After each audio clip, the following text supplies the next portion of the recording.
Good morning, everyone, and welcome to the first panel of the conference entitled Welcome to Ukraine. Today, we have a very distinguished panel of expert speakers, and we're going to have a really great different viewpoints on this new legislation. We have Boris Baum, Chief Advisor to the Ukrainian government on gambling, who will give us the perspective of the legislator. We have Ilya Makavani, the senior partner at 4H Agency, who is an independent consultant to the Ukraine government. And from the operator side, Yevgenia Derbal, Chief Legal Officer at Parimatch. So just to present myself, my name is Katerina Hartman, and I'm a director at the European Gaming and Betting Association. So without losing more time, I would like to first ask the first question to Boris. So Boris, what do you think the Ukrainian government wanted to achieve with this legislation? Tell us a little bit about how this whole process started and also whether the end result, this new legislation, is what you thought it will be at the start. Thank you, Katerina. Good morning, everyone. Thank you for inviting us and giving the opportunity. First time officially speak what is going on and what was going on in Ukraine. I'll try to be very short. We understand that probably Ukraine was the last country that didn't have any legal market, gambling market in the country for the past 11 years. So last year, actually, the World Bank suggested to the Ukrainian government that the government should take a look at the legalization of the gambling in the country, looking at the examples in Belarus and other countries, the CIS countries, for example. So this is when the first time this idea came up, and as you know, the market in Ukraine was closed, but it was very actively working in all the fields, actually. So we knew that there is online market, online operators working in Ukraine, online casinos. So we had some land-based casinos that were illegal. We had some slot halls that were illegal, and we had the lotteries that were quasi-legal, although their licenses expired almost 7 years ago. So this is what we were coming at 2019, approximately 200,000 illegal slot halls in the country, approximately 100 to 150 illegal land-based casinos. And we understood that there is the operations and online casino operations as well going on in Ukraine. So this is what we came with. And at the end, the decision was the following. So we had to come up how to legalize the market. So we, at one end, we had the market very actively working. On the other hand, we had to legalize it. So, and the idea was to come up with some compromise, how to close the market and open it simultaneously. One of the ways was to break up the law into several parts. So there was an idea to pass only the betting law, the lotteries law, but after some discussions, the government came up and the other experts came with the decision that the law must actually comprise all activities, gambling activities, and the laws must not be broken apart. So this is how this whole idea started. So the president wanted to legalize land-based operations, online operations, lotteries, separate betting and online casinos. So they're all basically and poker. So 5 different activities are mentioned and separated in the law. So we successfully passed the law. It took us exactly 1 year to pass the law, and in July it was signed, it was passed. In August this year, the president signed the law. So right now we're in a very active phase of creating so the commission was formed, the Gambling Commission.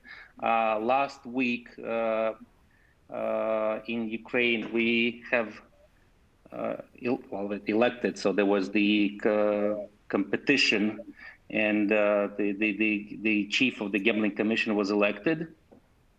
So yesterday finished another competition for another 4 members of the commission. So hopefully in 10 days, the commission will be formed.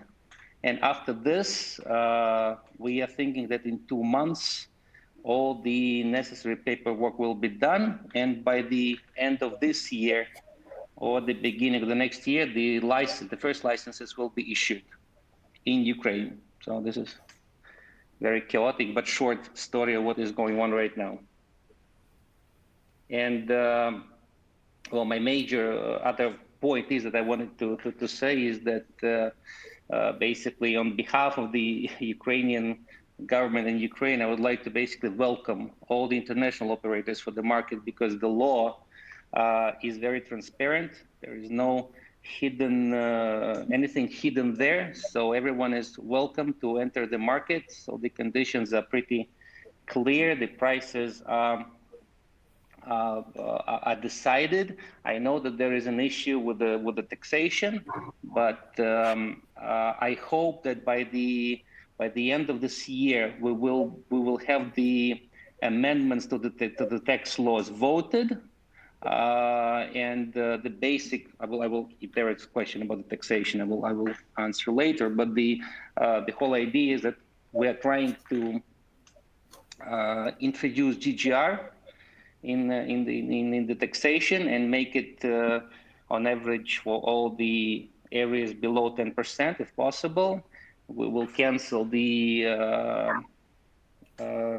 taxes on the winnings for the players, so possibly, and so all of this is going to be done by the end of the year, so hopefully, and then the first voting should be done by the end of November, so the whole market will see the indication of how we are dealing with the taxation issues. Something like that. Thank you. Thank you, Boris. That was very clear. So Ukraine wants to welcome the big international operators to the country, and it seems that you're doing everything possible from your side to make an attractive regulation. So maybe we can discuss a little bit about that. What makes an attractive regulation, and what do the big international operators consider when they think about whether they should be getting a license in a certain country? Evgenia, from the perspective of an operator, what are the things that you're looking at in the Ukrainian regulation, and how is your assessment process going? Do you like this new regulation? Yeah, good morning, everyone. I represent the international group of companies. In Parimatch, we have already local licenses in Belarus, Kazakhstan, Tajikistan, Cyprus, and we also have partners acting under franchise agreement in Tanzania and Russian Federation. And since the brand was originally from Ukraine, of course, we are really much interested in the Ukrainian market. And we've been looking at the process very carefully. When entering a new market, we consider different opportunities and requirements in terms of the product limitation, advertising limitation, requirement to the technical software infrastructure, KYC, anti-fraud, IML, etc. And of course, taxation, which is really, really important for us. So we do understand that there were a great job in preparation and adopting the current legislation. And we do understand that it was kind of compromise among different stakeholders to this process. So we do consider, of course, to enter the market and apply for the local license. This is for sure. And I totally agree with Boris that the balance between the regulation and the taxation should be reached. We did our internal research in terms of the regulation and taxation in many European and other countries. And we came to the conclusion that the state either provide the high level of the license fee or the level of taxation. So as you no, of course. Now the license for betting is about 940,000 per year. And according to the law, before the state monitoring system will be implemented, which should take place in 2 years, the license fee will be tripled, meaning that the operator will need to pay for the betting license up to 3 million per year. So taking into account such high level of the license fee, we consider, of course, that the government should take a careful look at the taxation, which we will discuss in details further, of course, because I know that there are about 4 different legislative acts at the level of the drafts to be considered by the government. So it's really important to look at the level of tax on GGR from the perspective of high license fee and from the perspective that the online monitoring system will be implemented only in 2 years' time. So this is something that is really, really important, because now the tax code prescribes for 80% of tax on GGR, 80% of corporate profit tax, and 80% on personal income tax. And it was really important to hear from Boris that the government is considering to make the tax on winnings at the level of like 0. So this is really, really important, I think, for all the international operators to understand that the local clients will play on the local websites and the local licenses and not go to the international ones. So it's really important step in terms of legalization. This is for sure. Thank you. Okay, thank you, Evgenia. I will just have the opportunity for Boris to reply on the taxation, but first I wanted to ask Ilya a similar question to what I asked Evgenia. What do you think from a legal point of view makes good regulation? And from your perspective as a lawyer, do you think the Ukrainian legislation is going to be an example for other countries in the region to follow? And how do you think it also compares with legislation from kind of the big European countries that have a lot of experience in regulating, for example, the UK or Malta? So please, Ilya, from your perspective as a lawyer. Sure, thanks, Ekaterina. First of all, hello to everyone attending this panel, and this is a huge pleasure for me and honor to present my thoughts here amongst Boris and Evgenia and Ekaterina. And I guess that I will start from your second question about how Ukrainian legislation that is in place right now compares to first CIS countries, that's the legislation from other CIS countries, and how it compares to legislation from European countries. And I think that, well, the answers here are a little bit different to each other, because if we're speaking about CIS countries, then this is, well, absolute fact that Ukrainian legislation could be considered as one of the best among CIS countries, at least. The reason for that, at least because of the intention of the Ukrainian government, which Boris just stated, to create the transparent market which would welcome international operators into the country. And honestly speaking, in my opinion, this is, well, at least unprecedented here in CIS, if we do not count Georgia in, because Georgia maybe was the first country trying to implement such approach. But Ukraine is the second country here, and I think that, at least for now, Ukraine has succeeded in its quest to send the signal to international community that the country is welcoming, the regulations is and will be created on par or to the best international examples in Europe. And I think that this is probably the most important thing that the country legalizing gambling could communicate and could do, aside from the regulation, from legislation itself. And this thing is to try and build a dialogue, try to communicate to international gambling community that, hello guys, we are here. We are looking for your involvement in our market. We are waiting for you. and tell us what we need to do in order so you would be able to work here. Because we are interested in this business, we are interested in government revenues, we are interested in protection of the players. Because when you do not have any market and when you do not have any legislation, there is no protection, obviously. And this is my opinion that Ukraine succeeded in it, and Ukraine managed to communicate this message. And the best proof of my words is the amount of attendees on this panel, which is almost 100. So I think that if we touch the second part of your second question regarding how Ukrainian legislation compares to European examples, then I think that in the end, after dust settles and after the subsidiary legislation would be in place, the commission would be appointed, as just Boris told, the taxes are in place, Ukrainian legislation definitely has the potential to be the best in the CIS and to be on the same level as the European regulations. And I think getting back to your first question about what kind of points in the legislation international operators trying to find in order when they're considering a new market, I think that I do not want to list all these points or whatever. I just think that the best approach here that one could employ is to try and implement into the legislation, and Ukraine again almost succeeded in that, the same points and the same requirements and approaches that are in place for other European jurisdictions. And I think that, as I already mentioned, after everything will be completed, all work will be done, and we would congratulate each other with the first license. I think that it would be possible to say that Ukraine is, well, on par with European examples. Thank you, Ilya.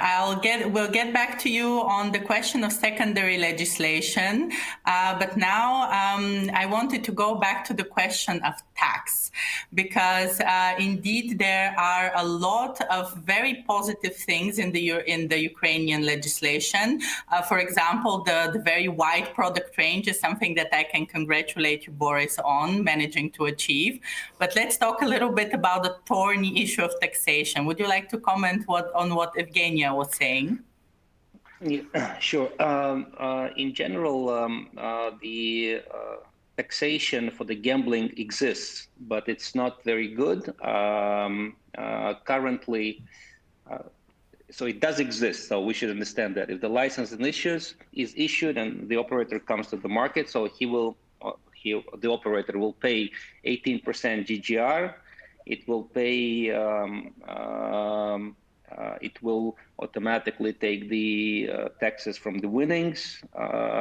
It will pay corporate tax, but corporate tax is paid almost everywhere. So, but some of the taxes I think are not, or some of the activities is not even mentioned in the tax law. So I think the online casino, that's possible. So we're missing this, but.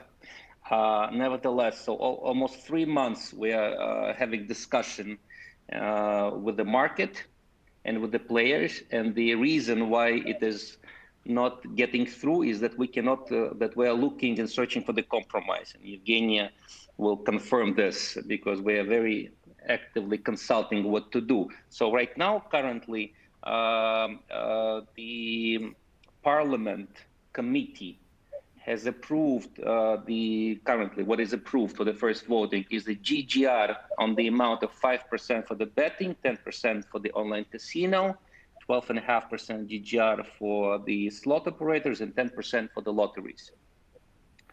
No taxation on the winnings. No taxation for the winnings. Okay, this is it, right? So this is what has been already passed in the committee, and this is what we're going for the first voting in the Parliament. So before the first and the second voting, there should be and will be amendments, and there will be discussions. This is how it's done. But hopefully we will be finishing the voting in these ranges for the GGR. But GGR will be introduced 100%. This is about taxation. You know, this is what we're doing. But again, the market will see the indicators by the end of November when the first voting is done. So you will see that what we say is we do. okay, because we understand how important it is. Because in my personal opinion, the triple license fee creates the entrance barrier. So I am actually not happy with this.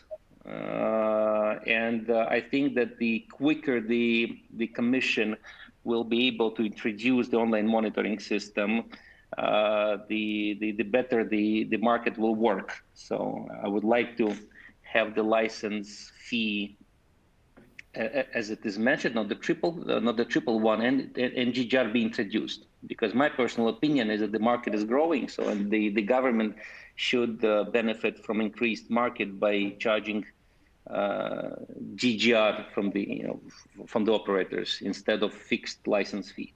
Okay, this is my personal opinion. Is it make sense what I said? Yeah, Boris, it definitely makes sense.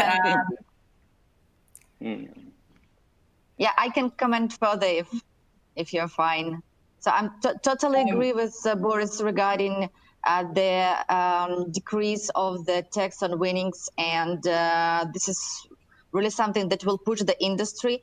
In terms on the tax on GGR, again, totally agree that it's really difficult question and the compromise needs to be made here.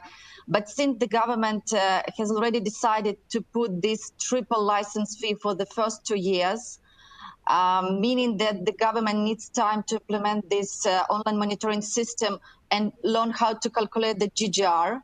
Our understanding that the government was about to decrease the tax on GGR and introduce the zero rate for this transitional period, for this like two years before the online monitoring system is introduced.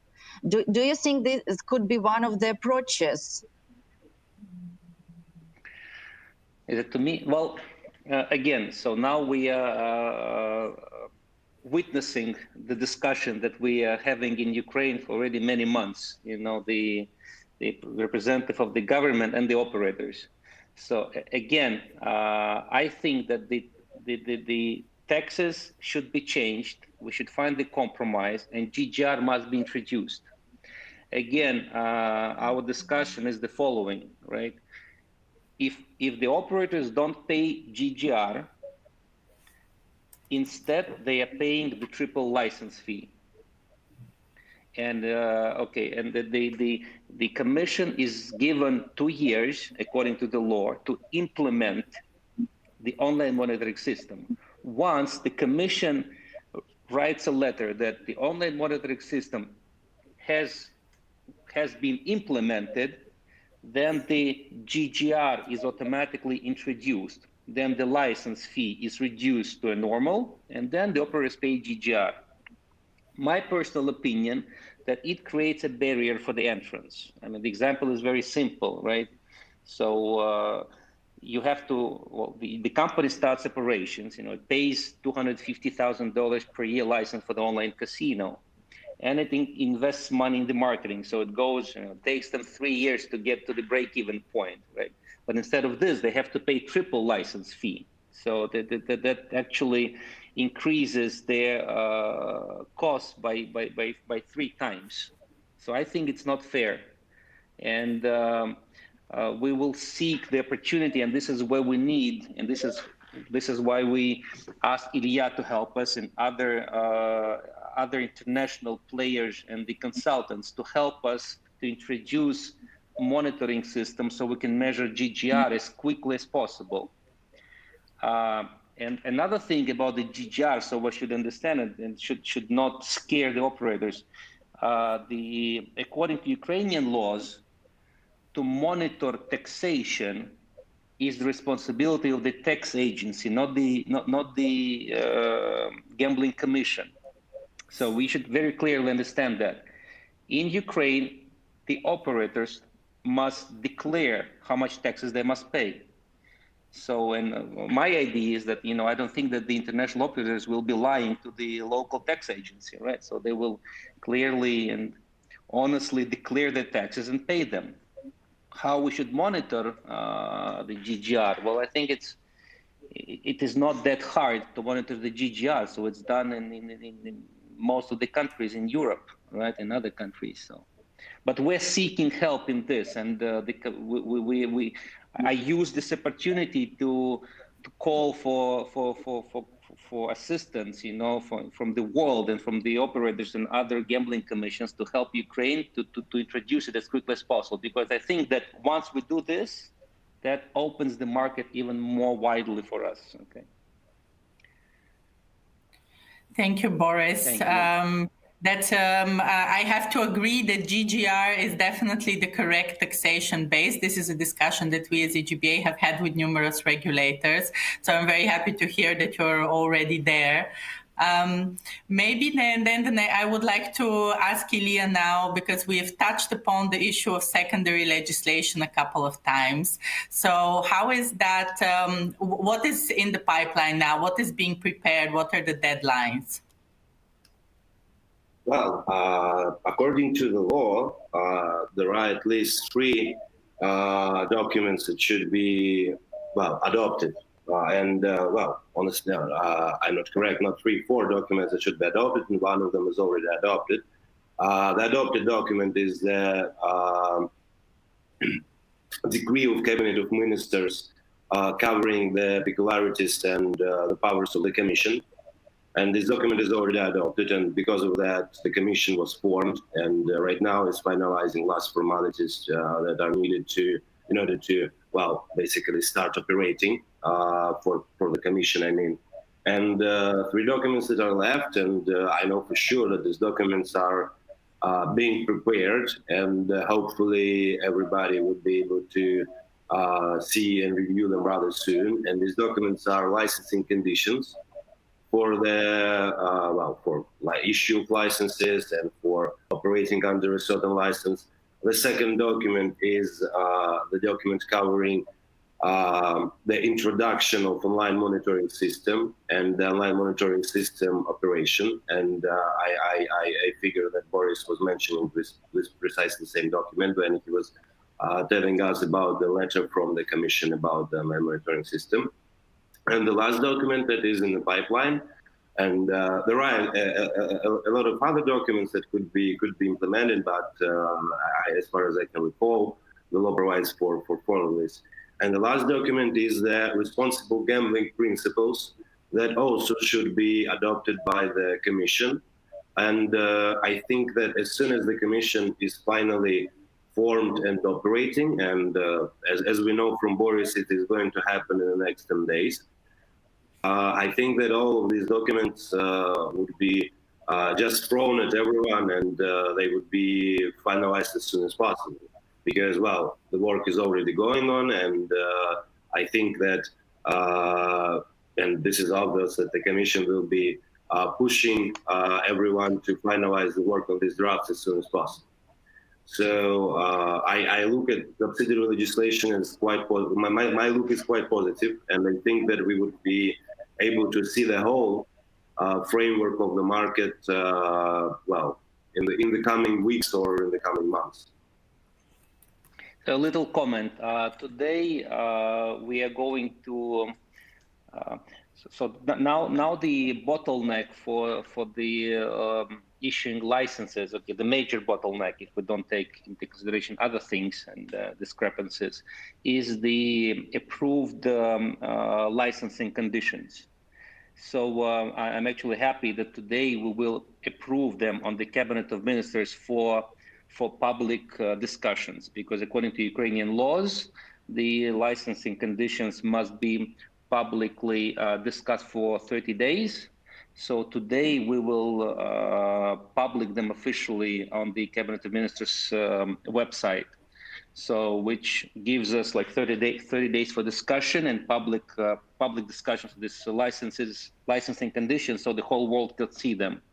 And you can send your amendments and your comments on this, and then after this, within 12 days, the government must approve them.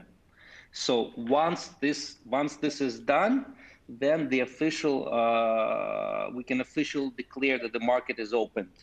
So the reason I'm telling you these days, so you can basically understand that in approximately 42 days, the Ukrainian market will be opened. officially once these licensing conditions are approved and published by Cabinet of Ministers of Ukraine.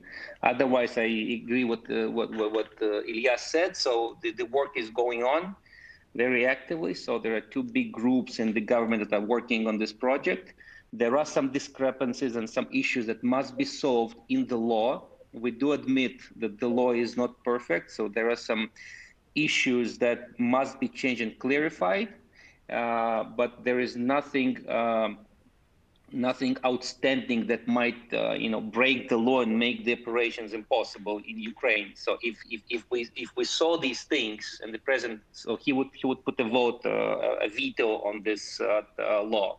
So, but we don't see anything crucial there. So some discrepancies in terms of the commission elections and other things, and some clarifications will be done by the end of the year. And we have the understanding with the parliament that they have to change it a little bit, right? So there is more speculation right now going on, but in general, the work goes on.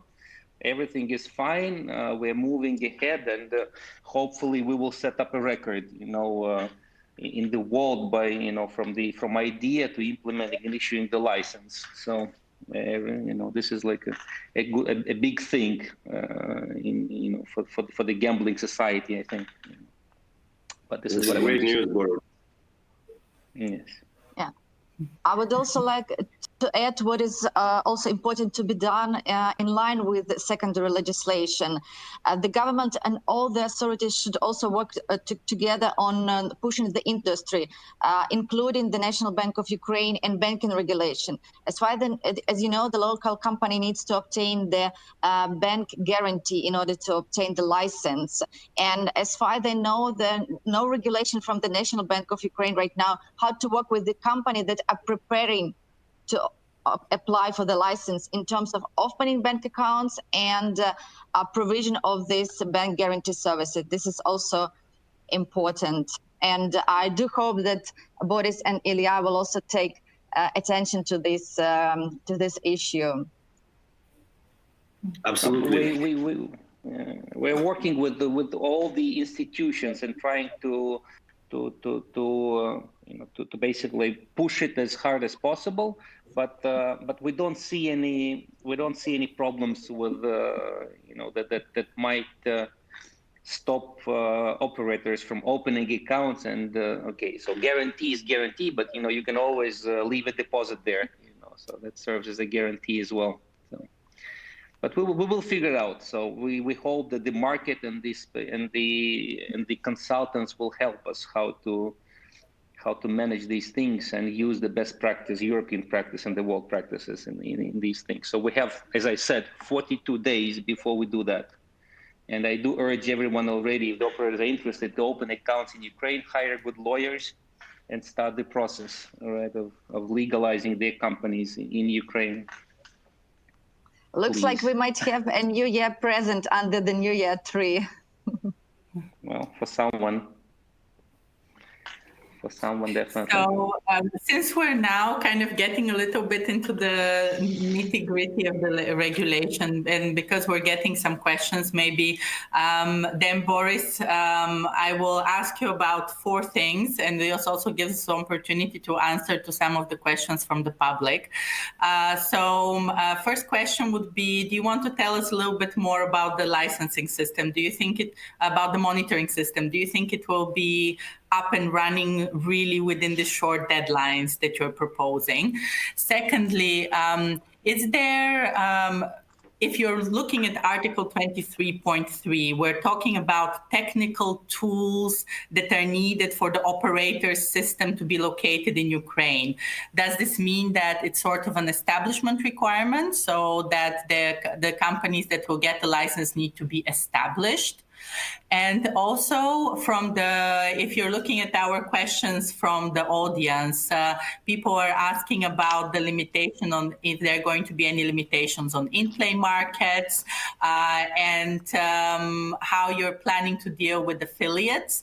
And we just received the third question about which operators you're expecting that will receive licenses, but I would say who do you expect will apply for licenses? So maybe if you can cover all of these kind of more technical questions into one, then we can move on to a bit of the more top level discussion after. Okay. In-play market. I mean, what do you mean by that, Ilya? Can you help me?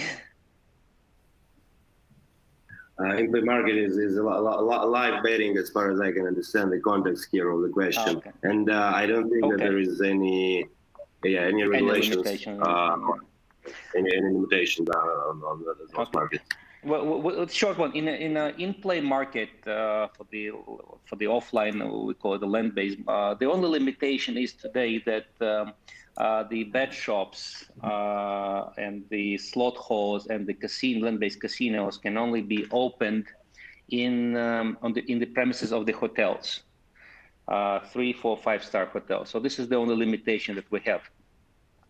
With regarding to the monitoring system, we have a big argument in the market, and I think this is our weak point, because the understanding of the monitoring system today is not fully clear. So we will work with this issue and putting a definition of the monitoring system. I think we will try to adopt it a little bit and change it. So we're hoping for some feedback from Ilya and the other European players and the regulators of how we should properly do it, because as it is described in the law, it is almost impossible to implement. Okay, so we are working with this monitoring system, because in my opinion, the major role of the Gambling Commission is to maintain all the registries that we described, deal with the responsible gaming and the ludomania issues, and second of all, issue licenses and collect information. Okay, so with regards to the monitoring, as I said, that it's written that we have to monitor all the bets, all the slips and everything. So we are not allowed actually to do it, because this is the responsibility of the Financial Monitoring Agency and the Tax Agency of Ukraine. So in Ukraine, you cannot double check information. It's prohibited by law, right? So only police can, make a raid, but the commission cannot go and check and accuse someone. You understand? This is the contradiction. But we will work on this. With the technical tools and servers discussed, Ilya did mention this already. So we have the feedback that something is wrong with this wording and definitions. Yes, I do understand that the Bet365 should not keep the main servers and the game servers in Ukraine. Okay, so we are working in this as well, because the cloud solutions are right now are the things that the gambling market is moving. But because the operator in Ukraine must have the local office, it should be Ukrainian company. So we do expect that the information on the local players and on the local players and their financial data is kept in Ukraine. That is obvious, right? So, but this for the which is only relates to Ukraine. That information must be in Ukraine. For the in-play market, I said affiliates. We have not touched the affiliates yet, so we are hoping that. Our consultants will a little bit guide us with what we should do with this in this direction. So, but we haven't touched upon affiliates at all, unfortunately, yet.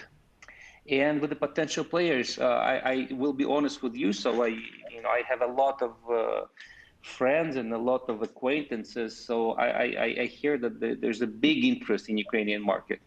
So I understand that Ukraine is a European country with 40 million people, that the percentage of gamblers is quite high here. So the people like to play. So I think it's a very interesting strategic market for every international player in the world today.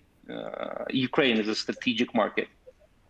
So I think that the interest will be very high. So they need just to understand that the rules are clear, transparent. There are no, so we're not trying, as everybody said, lobbying anyone here. So we want the channel. So the channeling, I want to be close to 80-90%. This is what we're trying to achieve. So we don't want any gray market in Ukraine. So let the best operator win, you know, and we will try to achieve this, you know. But what we need the help of the international society, gambling society, to help us to clean up the misunderstandings, discrepancies in the laws. Thank you. Thank you very much, Boris. It's actually really great to see such a kind of a realistic approach from a regulator, from a legislator, really looking at how do you make the market work. Because ultimately, any test of the market is how many players are going to play ultimately on the regulated offer, which means that it is sufficiently attractive. And this means that the regulator and this legislator did a very good job together to kind of get together and make an attractive market. So we're already now at 10:40 where I am. So we don't really have any more time for any further questions. So I would like to thank all of you for your participation. We keep getting questions right now. So there is obviously a large amount of interest in the Ukrainian market. And I want to thank all of you for your very lively and enthusiastic participation this morning. Thank you very much for this opportunity again. Yes, thank you. And I would like to use this. Oh, that's it. Yeah, we cut.